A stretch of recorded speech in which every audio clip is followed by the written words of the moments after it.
the general area that I'm interested in is very much the cross art form areas, and I think my concern a little bit is with marketing and with venues and with all the necessary practicalities that come with that, is that sometimes the cross art forms can fall in between lines, and it's difficult to know how to support them and how these things can find their way in a strong and dynamic way.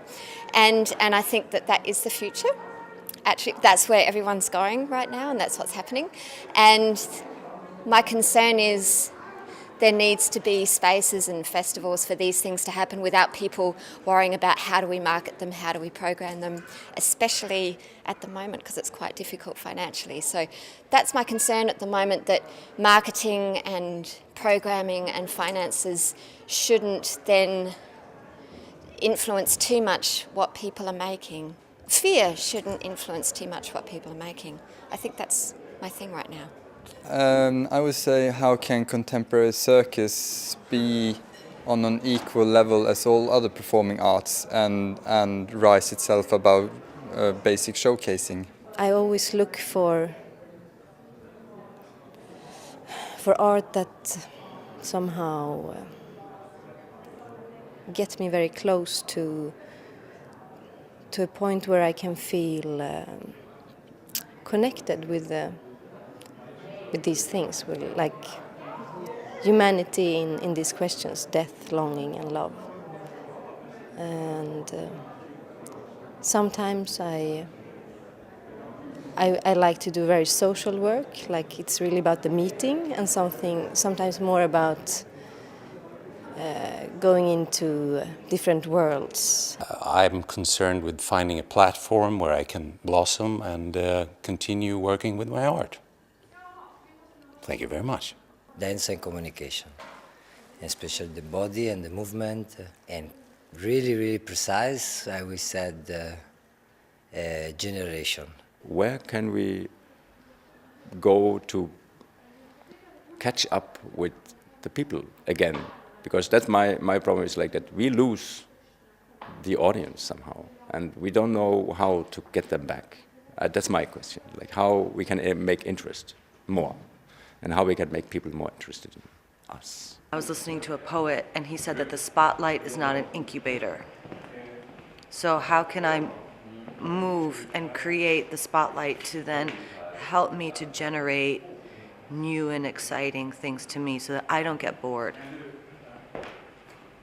As an artist who performs oftentimes the same thing over and over and over again like a circus monkey, it's my job to make sure that those things aren't boring for me or for the audience.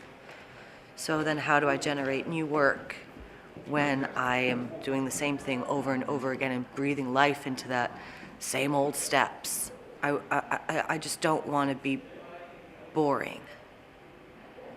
That's it.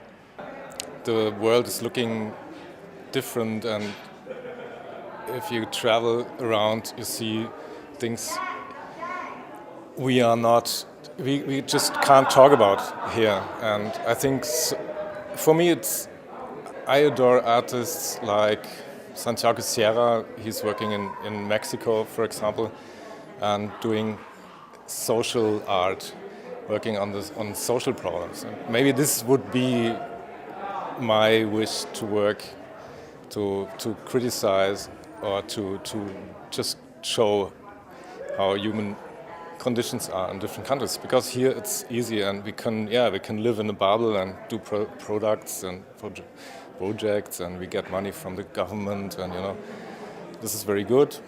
But maybe it's not you don't get really into the problem or into the art world.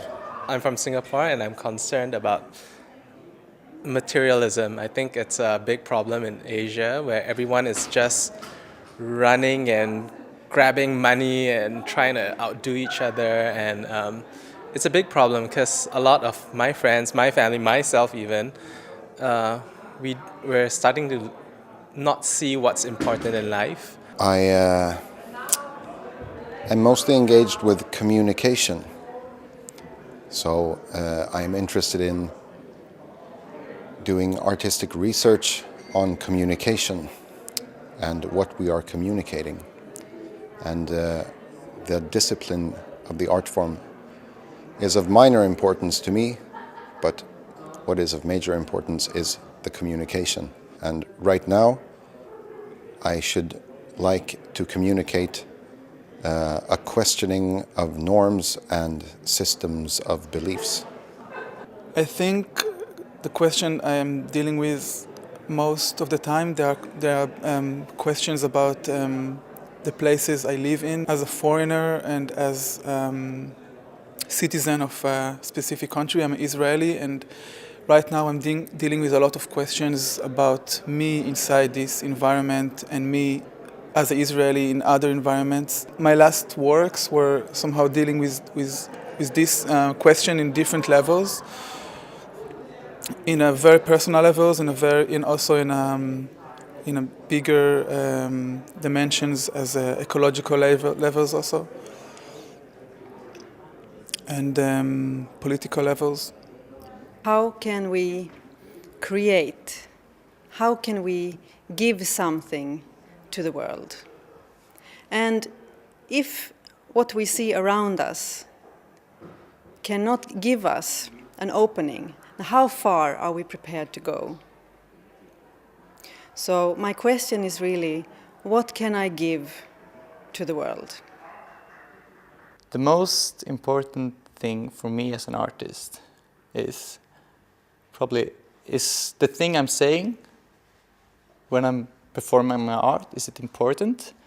And why is it important? I don't have an answer. I hope you do.